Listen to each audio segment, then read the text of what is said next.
Carlos again, and in this webinar, I wanted to show some very useful tips, tricks, and guidelines for working inside of SketchUp. As well, I'm going to show a new way of creating a sound dial, something different than that was shown in the first of the seminars. And what I wanted to start with is general tips and tricks. Where you can find them actually is if you'll go to Help and Welcome to SketchUp screen.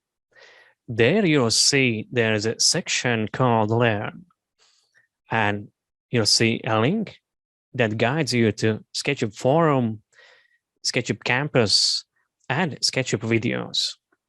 If you go to SketchUp Community Forums, you'll find a huge amount of resources available to you. You can ask maybe if you have some technical questions about SketchUp or problems. You can also show your posts, your projects in the gallery section and get some critique, and also just talk some nonsense with fellow SketchUp users if you like them. So in this community forum about 7 years ago, I started this thread about finding the most useful tips, hints, and guidelines when working inside of SketchUp. So together with the community, I created this one sheet of all these useful things that we're going to go through right now. You can download this directly just following, for instance, just searching tips, hints, and guidelines in the SketchUp community forum or in Google. It should probably lead directly to this sheet. So, and during this presentation, I'm going to create a simple sound dial. And I'm going to go through all of these steps that create a good SketchUp model. So my main goal is to create a sound dial inside of this picture, to create this photo montage. So my starting point is going to be,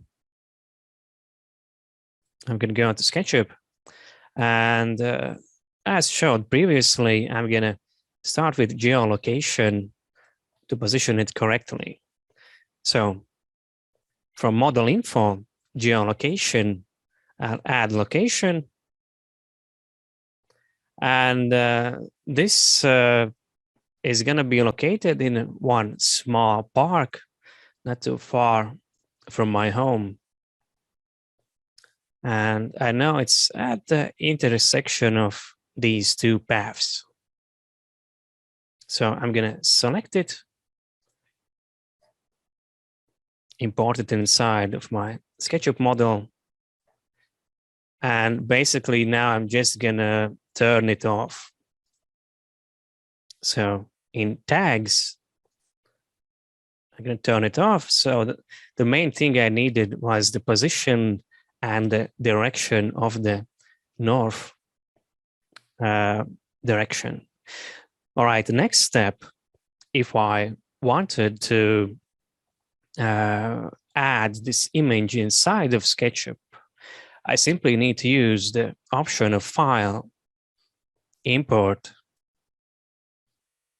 and select an image that I want to use for a photo match, firstly. So you'll see an option, 3 types of how to import an image inside of SketchUp. What I need is to import it as a new matched photo. So that's the first step. At this moment, you'll see these perspective lines, and I just need to move them to match the lines in the image itself. So I know that these red lines need to be parallel to some objects inside of the image. So for the red lines, it's quite easy. For the green ones, for instance, I can look at the direction of the brick that's located here.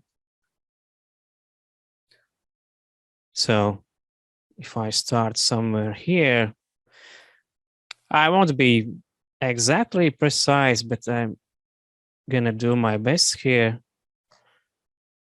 So, and for the other green line, the main goal is to get the horizon to be stable as in the photo itself. All right.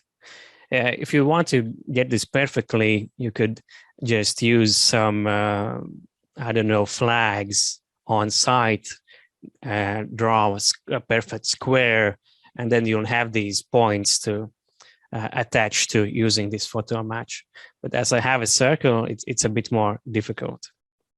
And I'm gonna also use this starting point from where my SketchUp model is gonna be positioned.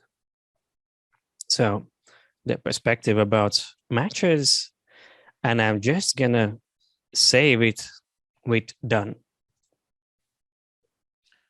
Sorry, Carlos, here is one question. Mm-hmm. The question is from Christopher. He asked, so there was no scale used? That maybe it's preferred when you were importing the site location from the... It comes inside of SketchUp in 1:1 scale. So if I check right here, it's about 100 meters, the building. It should be exactly as it is in real life. Okay, so the geolocation that comes with this location snapshot, it's 1:1 exact how it's in the real life, basically. Yeah. Okay, thanks. So I went through the first two steps, geolocation and photo match. What you can see that I can now do, I'm gonna choose a circle and draw it from this origin. And you'll see it about matches exactly this circle of pavement in the image. So I'm going to draw it. I'm also going to draw a line from here to here, because I know it's the circle should be around 6 meters wide. So the next step is I'm using the tape measure tool to scale it exactly from here to here. It's right now 5 meters, but if I write in 3 meters, accept it with enter, you'll see SketchUp asks me, do I want to resize the model? I'm gonna choose yes. You see, now it looks better. So the same thing could be done for simple objects. For instance, if I have this grouped box, I could go inside of it. I could choose tape measure tool, for instance, to measure from here to here. And if I write in 1 meter, accept it, I can resize it to appropriate dimensions. So it's important to know the real world dimension of the objects. So I somehow managed to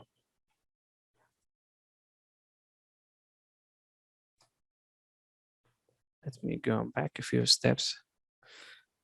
I guess the moment I was scaling again, I somehow ruined the image. Okay, I'm gonna draw it again. So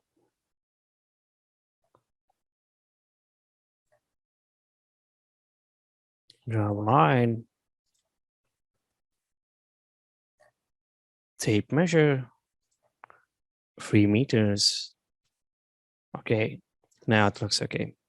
So, and to get a better vision of what's positioned on this plane, I can use this photo match feature of projecting the image on my model. So I'm using project texture from photo. It asks me if I want to trim these parts that are in front of the model. I say no, and what I see is this circle plane. I'm just gonna group it, and now it's gonna work as a good base to position later on my model. What I can do already as well, I could match the time of day of the real world location. I'm just gonna maybe resize this window. So one problem you see right now, if I have a SketchUp model right here, I can't see it fully. For instance, if I draw a cylinder, the photo match image is still on top of it. So after you have the scale, what you can do is go to styles. I'll edit this existing style. And in the last of the sections, there's a very useful feature called photo match, enabling of the foreground photo. So if this tick mark is disabled, then I can see my SketchUp model. It doesn't look quite right because I don't have shadows turned on anything else. But for instance, if I turn shadows on inside of SketchUp, it already looks more realistic. And what else I can do, I can go to the first section of the style and turn off edges. So it will look more realistic. And about the time of day, I can change it right here with the shadows dialog, shadows tools, or I can open up window, default ray, shadows, and set the precise time of day. So the precise time was April 2nd and 5:38. So I'm going to change the date to April 2nd, and the time is 5:38.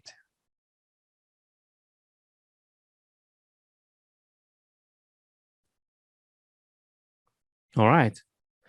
And if I look how everything is, I see these long shadows. Well, they about match what I see inside of the image. All right. I'm wondering if it takes into account GMT time. All right. For visualization, maybe you're gonna create the shadows not so long right now.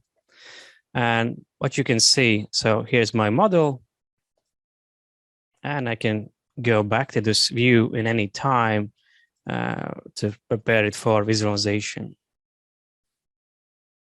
All right. But for the modeling part, this is for visualization. Later, I'm going to turn a normal style on right now. So if we create any kind of SketchUp model, one of the first tips you should follow is that you need to draw all of primitive geometry on tag layer 0 or untagged, and it must be grouped or created as a component and then attached to some of your created tags, for instance. Why? So, because the basic thing is SketchUp is if I have two ungrouped planes, for instance, on objects, as the geometry is sticky, they're going to stick together and become one object. So the main thing you have to do is once you create a basic object, you just have to select it or triple click to select it and create it as a group. So it wouldn't stick with other geometry together. And what's noted in this point that all geometry needs to be created on layer 0 or on tagged. How does it look like?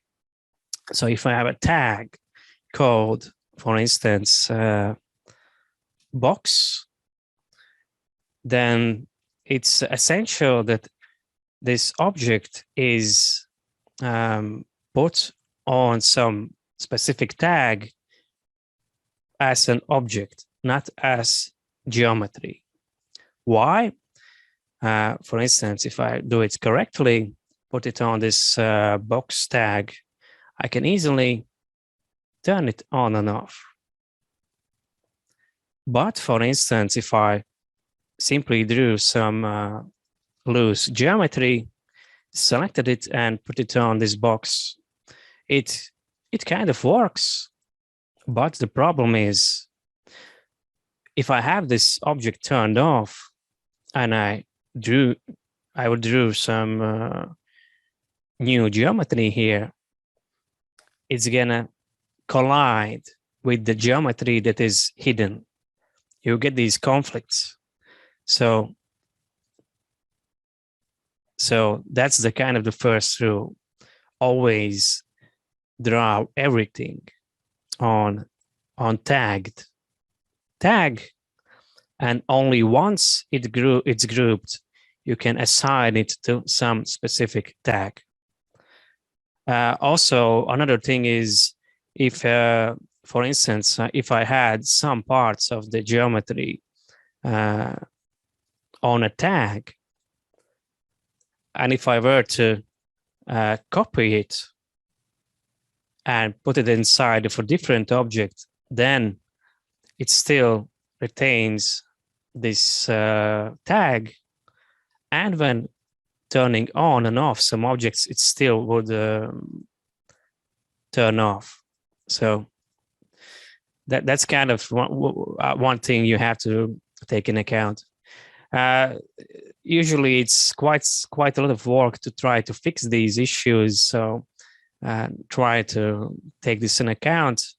If you need to fix it, there's also an option to use a plugin like Cleanup, where you have this option to send all geometry to layer 0 or untagged, as it's now called. So that's one way to fix it. If you want this plugin Cleanup, you can go to Extensions and Extension Warehouse.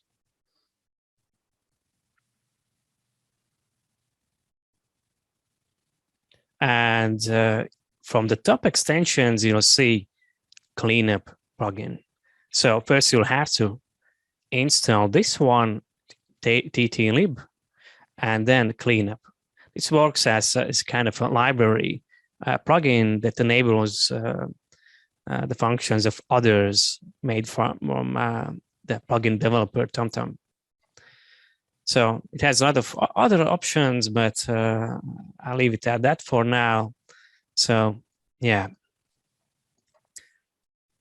Another thing is, when you're creating some models, it's useful to name them, all the groups and components.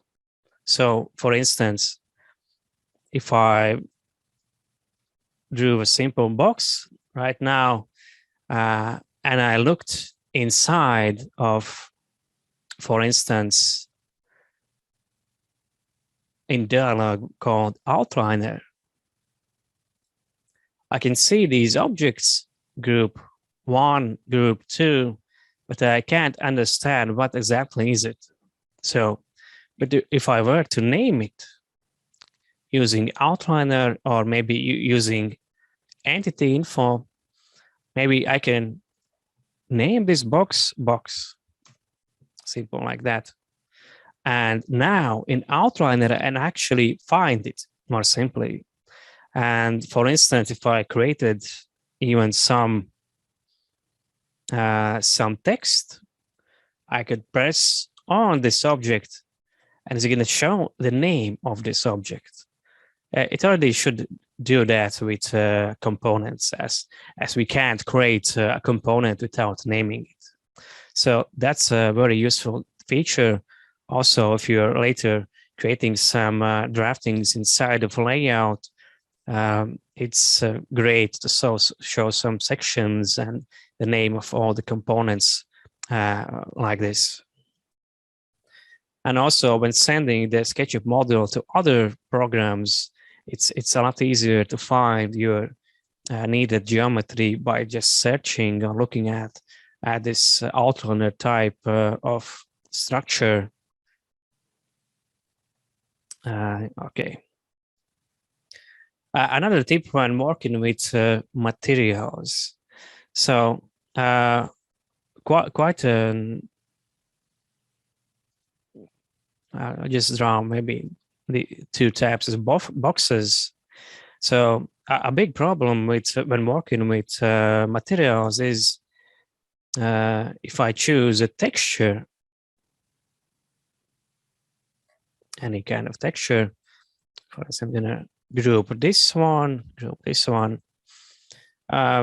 New users usually like to apply this texture directly to the group like this.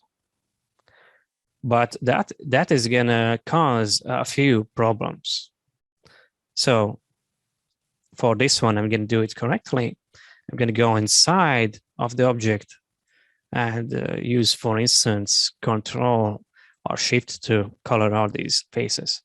So the first instance, when I applied a texture directly to an object, you'll see the texture is also applied to the inside of the face. In the second example, it's not.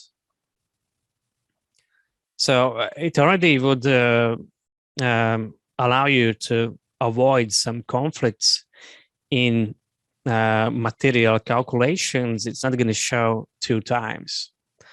Also, the biggest problem when working like this is that for a correct approach, you'll be able to use texture and position to change the position of the texture.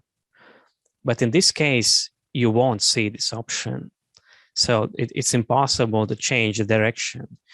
And honestly, for the first few years I worked at SketchUp, I didn't understand why sometimes I can't change it.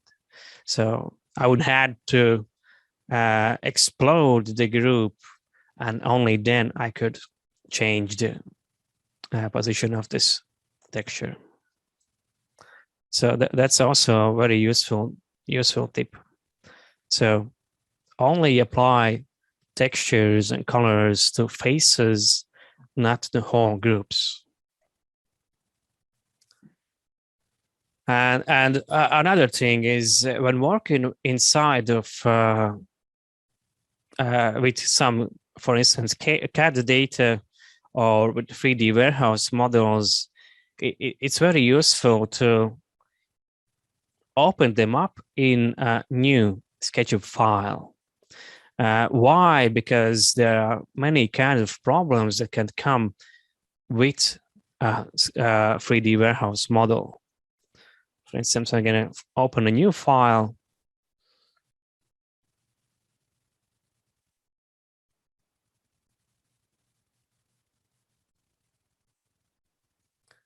Go to 3D warehouse. Look for some, I don't know,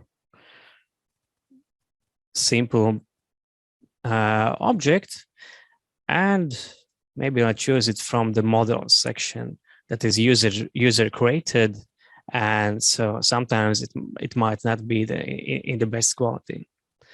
So for instance, I'm gonna look at this chair.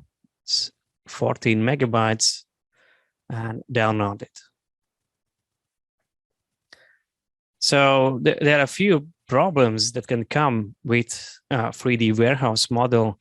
One is that in some cases, you don't get a single object. Maybe it's a whole collection of chairs in different colors, on designs, and it's gonna kind of bog down your working SketchUp model. It's gonna be difficult to edit it when you're, I don't know, interior, the model is already very, very large. So it's more useful to open it in a new file. It's gonna work faster, and you need to check for a few things. First one is check if there are any tags coming with a SketchUp model, and if they are, just simply delete them. Another thing you have to check is if inside the SketchUp model, maybe there is some hidden line drawn very far from the model origin, and what is going to give you a very, very uncomfortable group box to work with. So it's going to be harder to rotate objects properly or move them in position. So, and in the worst cases, it's the line or some other hidden objects are just hidden and you can't directly see them. So always what I do is turn on view hidden geometry, hidden objects, and check if there's something maybe too much hidden inside of the model and delete it. Even for some good models, maybe people could forget to do it. And for instance, here I only need one chair. I can explode this. And also, if you sometimes see this kind of bad kind of visual topology of the model, what you can simply do is go inside of this model and check and use context menu feature called soften smooth edges. So there's going to be this dialog is going to open up. You can change this angle, check soften complainer, and it's going to look 1,000 times better. I'm going to do the same for the upper part, smooth it out, and check at what angle it looks much better. Right. So I see it's a normal object. It's not coming with unnecessary tags. Sometimes there might be, I don't know, 10 tags coming with one simple model. There's no hidden geometry, and the scale looks to be correct. If, for instance, it's not, then if you're using some real world design objects, it's useful to check their proper dimensions. And usually, for instance, here I see the height is about 700 millimeters. If I knew that it actually should be 800 millimeters, I can simply scale it using this upper handle. And if I press on Shift, it's going to scale uniformly only in this vertical direction. So I just write in, for instance, 800 millimeters, and it's going to scale to this exact dimension. Be careful if you wrote in only 800, it's going to become 800 times larger. So this millimeter part is very important to write in. Right, this would be a correct model. I could then just copy it, Control-C, and paste this inside my working model. When working with very large models, you do have to take in mind that this moment you see this spinning wheel, you have to wait until it finishes, and only then you can jump into your other SketchUp instance, because otherwise it's not going to copy to clipboard correctly. And moving on for other tips, when working with complex models, for instance, you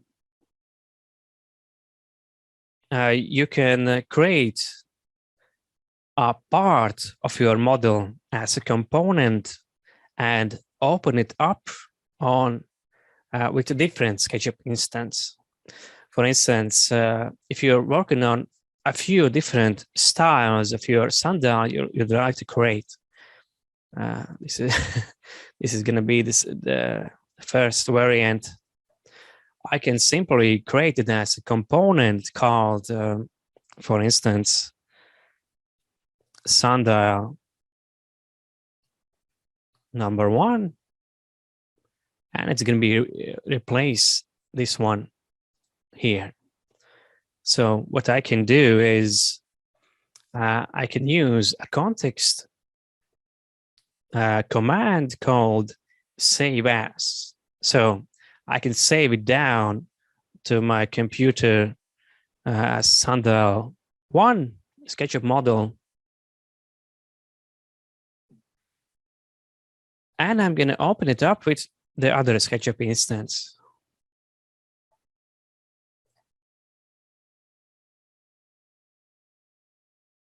Right, like this. And I'm going to create this in a more interesting design, for instance. I'm going to use scale. Maybe this is going to be a type of base for my sundial.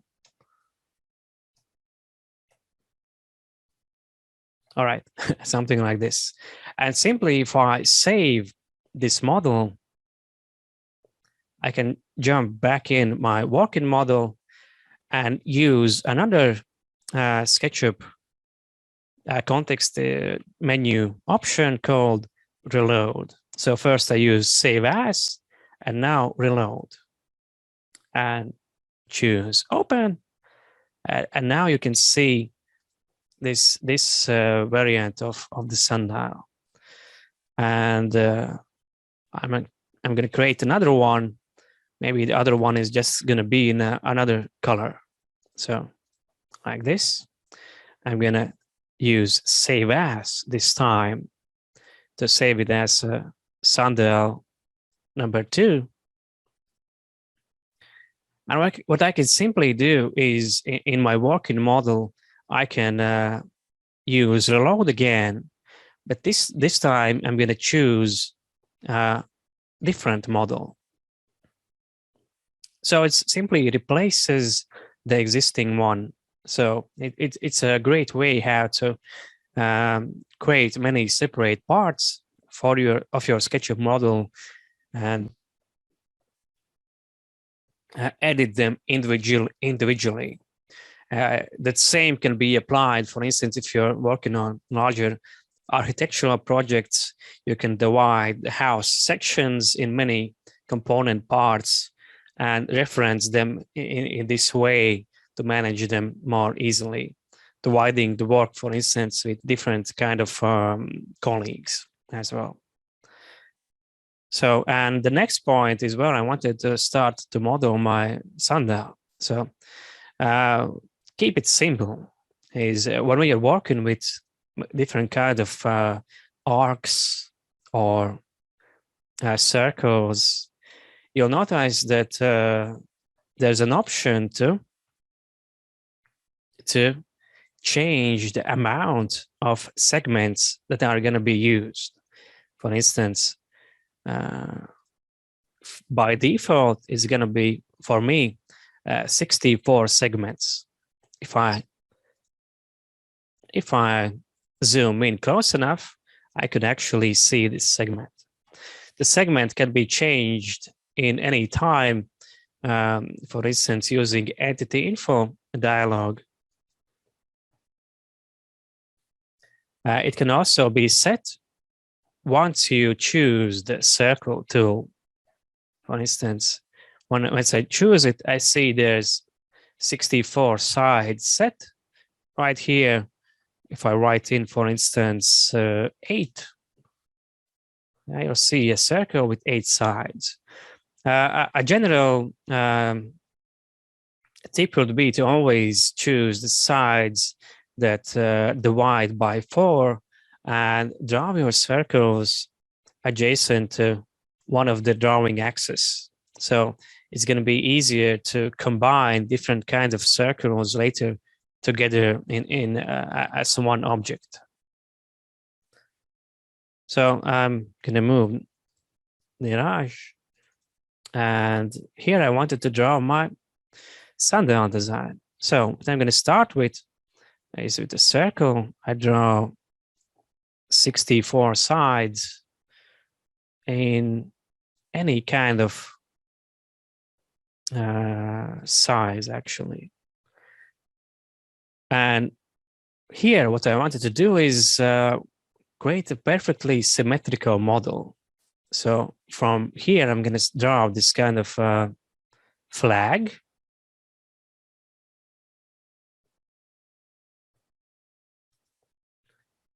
And just to showcase what you can do with it, if I have some kind of more complex shape, I can simply select this circle as a starting object. And if I use Follow Me tool, if I press on my flag, it's going to revolve around.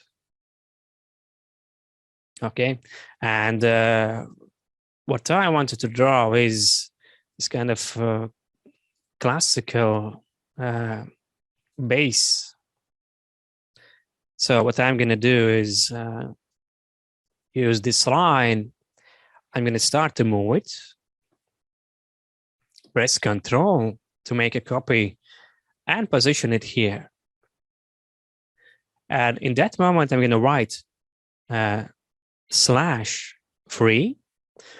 So I'm going to get, like this, I can divide this base in 3 equal parts. So just use a slash and the count you need.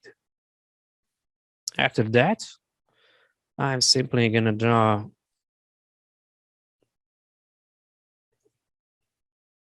a square, another one. And for instance, I'll use these existing points kind of for reference.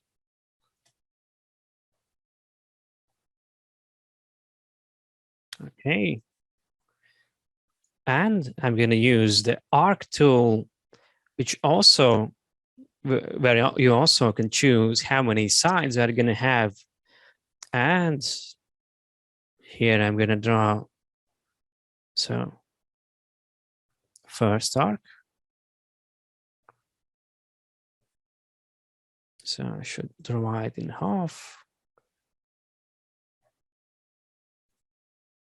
Second one, and a third one, simply using a 2-point arc. All right. Deleting the unnecessary parts. I'm gonna delete this as well.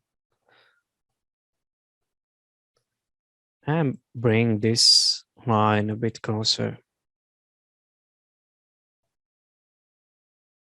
And maybe just also use the same 2-point arc tool. I'm going to draw this arc like this. All right. So I'm going to bring this all geometry a bit closer.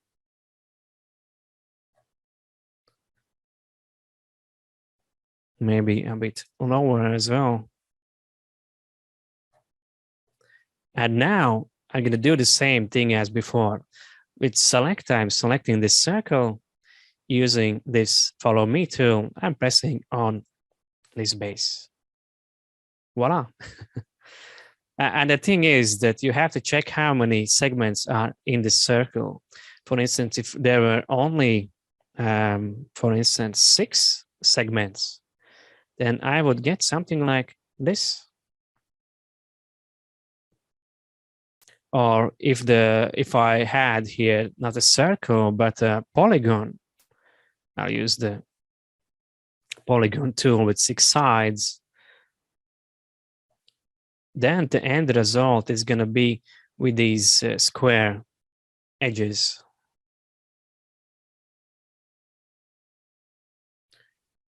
All right, I actually might like this option a bit better. So I'm going to delete this, only leave this base, and position it lower. To simply lower objects, a good idea is to use the up arrow key on your keyboard, that you can position it on the right vertical direction. So another thing I wanted to use is I wanted to create a column shape. So I don't have a precise point where to start drawing from. So what I can do is I'm going to use line tool and turn on hidden edges. Or simply just hover from the bottom and draw this vertical line. I'm just going to use it as a point. So what I can do is I'm going to start drawing a circle. And what's important, I'm going to use only 24 sides. I'm going to draw it in this direction, almost to the side of this polygon. And on one side, on one segment, I'm going to draw a half circle. So using the 2-point arc, not from the edges, but a bit offset from them. A simple half circle.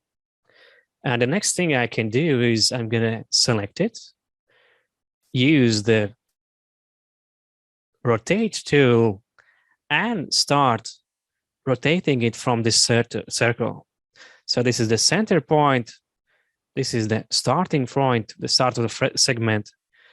Now it's rotating, and I'm pressing on Control to create a copy, and I'm again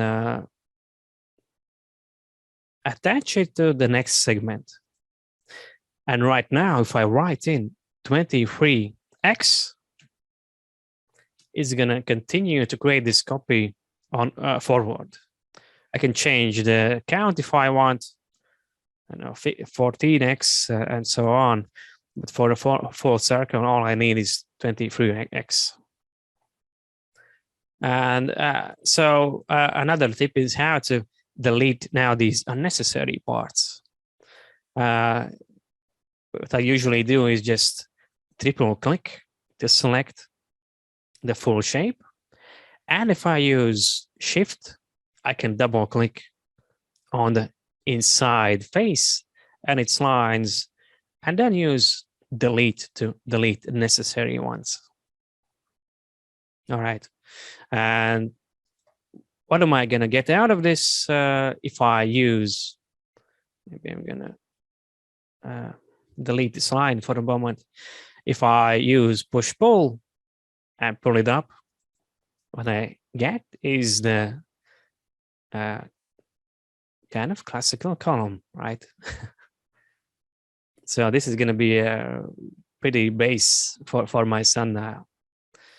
And I'm going to just triple click it and create a group out of it.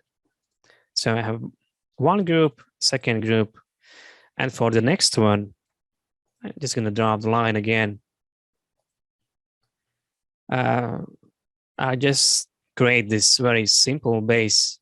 Again, I'm going to change the count of the sides for the circle to 64 and draw it a bit larger like this.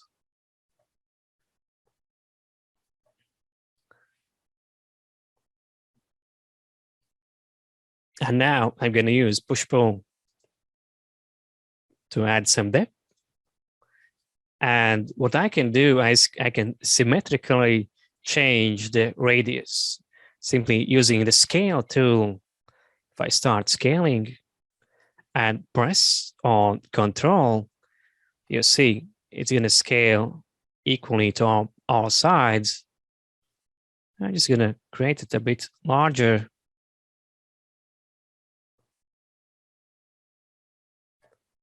use push-pull again and press Control to create this kind of extra section and scale it down again using Control like this. So I get this interesting shape right like this. There is going to be an extra plane inside. You can just go inside and delete it if you don't need it. And I'm going to redraw the route like this. All right. And I'll use triple click to create it as a group again. So for safety, also gonna save the SketchUp model, of course. All right, and right now I wanted to show how I could model this other type of sundial. My idea is to create it as a book that you can open up and see the time.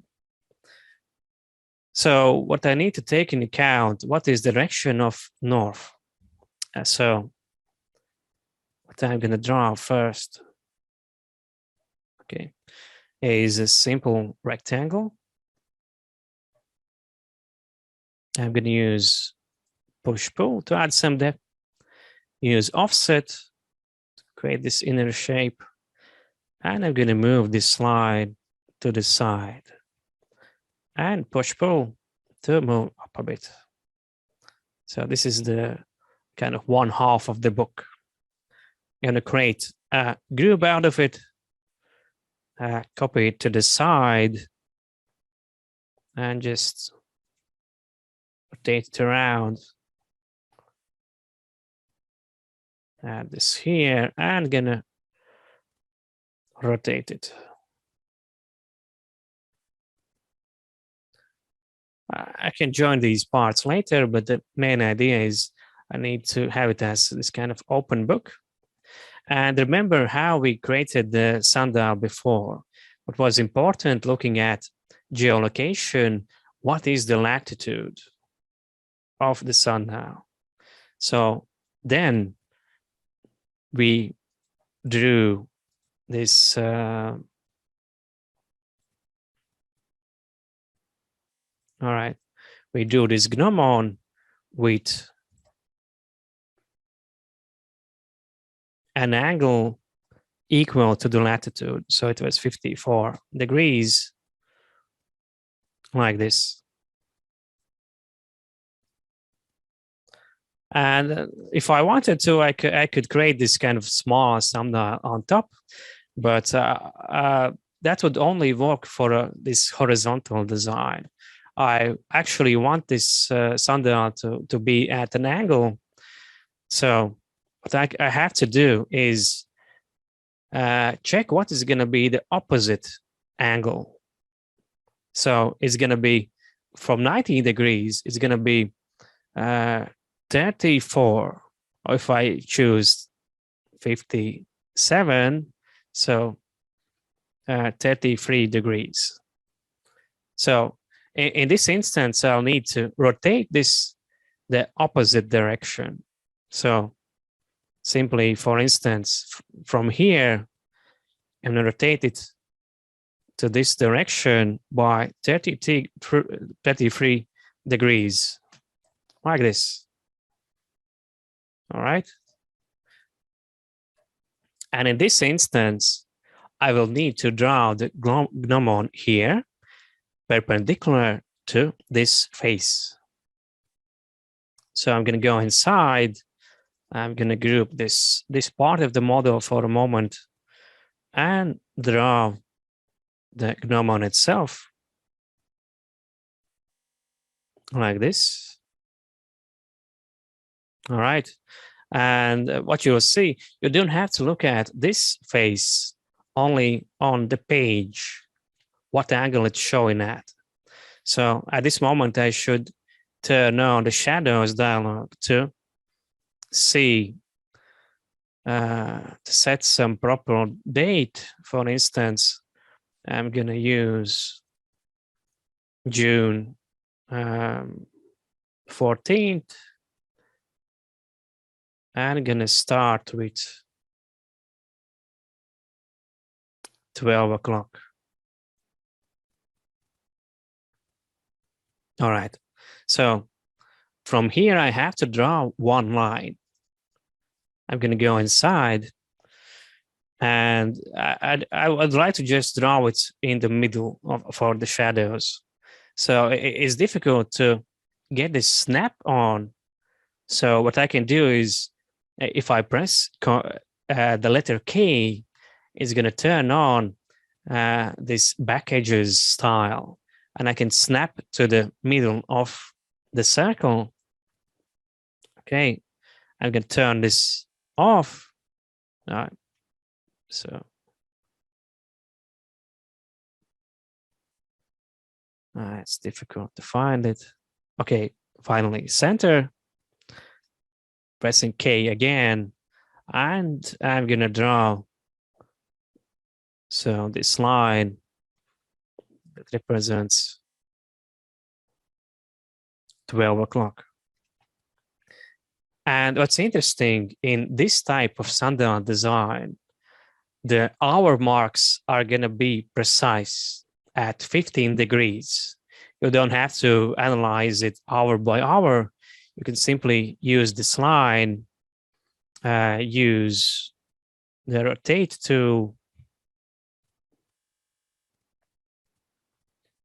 and I'm gonna just copy it by 15 degrees.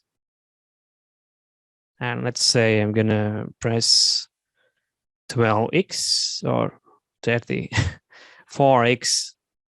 It goes the full amount, and then just gonna delete the necessary ones. Probably all of them are not gonna work anyways. So, and I need to check how it works right now. So I can change it to 1 o'clock, 2, 3, 4, and it actually works. So you have this opposite of this horizontal design, where in this first instance, you need to check the gnomon is the same as latitude, and here you have the opposite. So this is a way how you can use sloped surfaces as a surface for the shadow to fall on. So it's not necessary to always have a horizontal face. And the last thing I'm gonna, so I drew it inside. All right, and maybe I'm gonna trim a bit.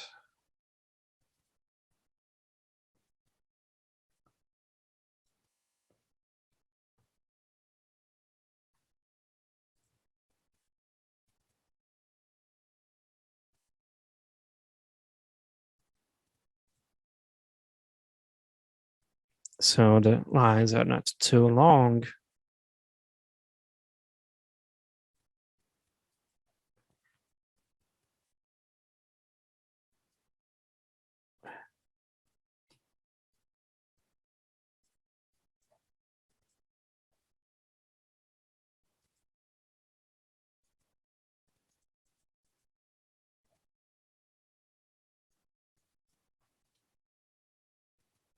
All right, so that's my basic design. Maybe I'm just gonna create it as a group and scale it up a bit to match the scale of the rest of the object.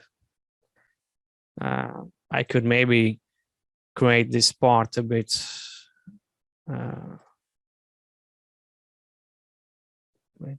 narrower, like this. No, I had it. Rotate.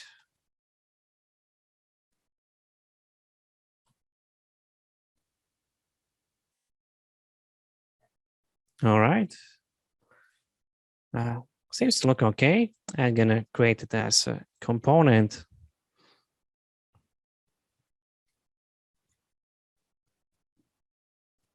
Book sundial. And I'm gonna check how it looks maybe in in my photo montage. So I'm gonna leave my scale figure so I can understand the scale of my object better.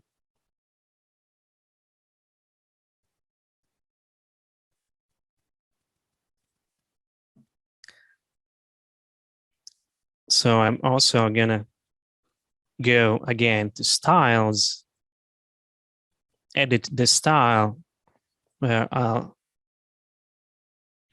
turn off foreground photo. I will also turn off all the edges and profiles. So for this photo montage, I'm gonna set the date as well. So I'll go to shadows, set it to April 2nd.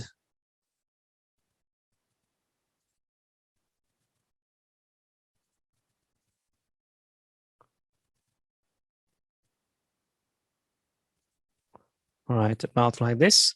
And also what I can adjust is the contrast in the shadows if I wanted to, if they look too light.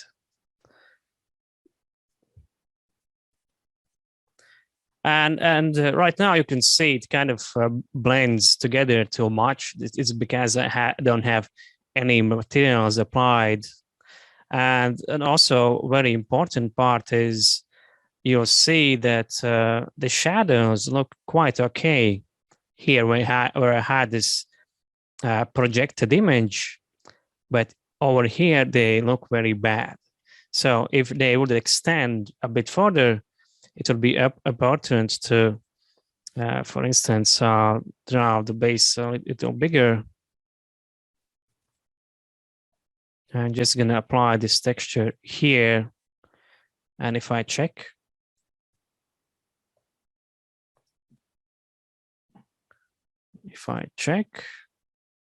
shadows turned on, it looks better at least. All right, I'm going to simply also add some materials and try to create this end visualization.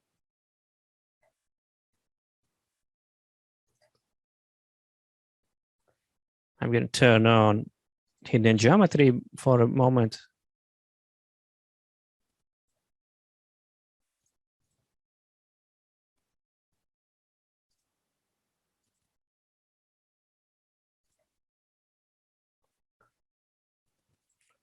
All right, I'm going to paint all the faces. I usually don't spend too much time looking for the best color. Just select any one and try to adjust it to a normal style color that I would need. And here I could select some material, for instance, stone.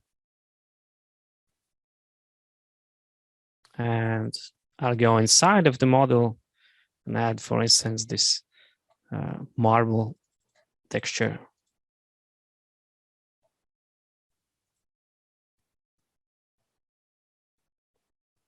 All right, let's jump back to this view.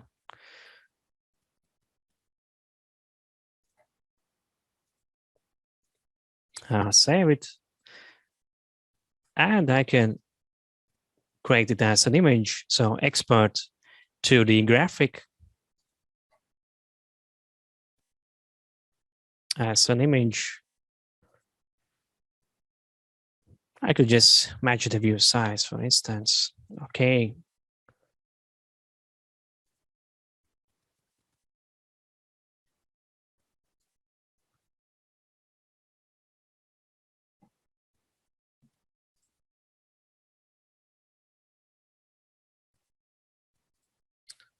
And so this is the end result. It's so it's matched in perspective, in scale to this image, and you can create this very simple visualization without using any kind of rendering tools. Of course, these kinds of details, you can see there are some problems when rendering. This depth of the detail is going to look much better. And also for these kinds of moments where the texture looks very bad, you can't, I think, texture without special plugins. For instance, there's a plugin called SketchUp UV that has different kind of texture projections. For instance, I could select all these faces and select a texture projection to box map, and instantly it looks a lot better. And here as well, for instance, I could select it, and for these faces, for instance, I should turn off hidden geometry, I guess. I could choose the side view, and I'm going to choose a cylindrical projection map and scale it down a bit.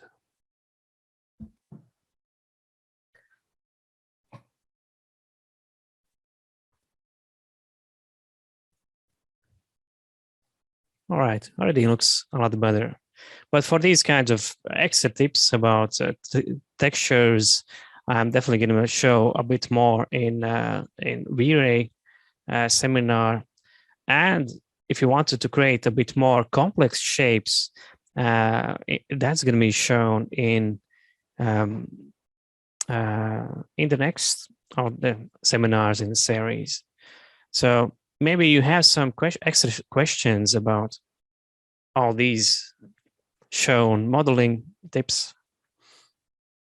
And obviously, there are a lot of extra things you could learn from this modeling tips, hints, and guidelines page. So I encourage you to download it, study it, and definitely gonna create better SketchUp models that way. Already a few tips from these I showed in previous presentations.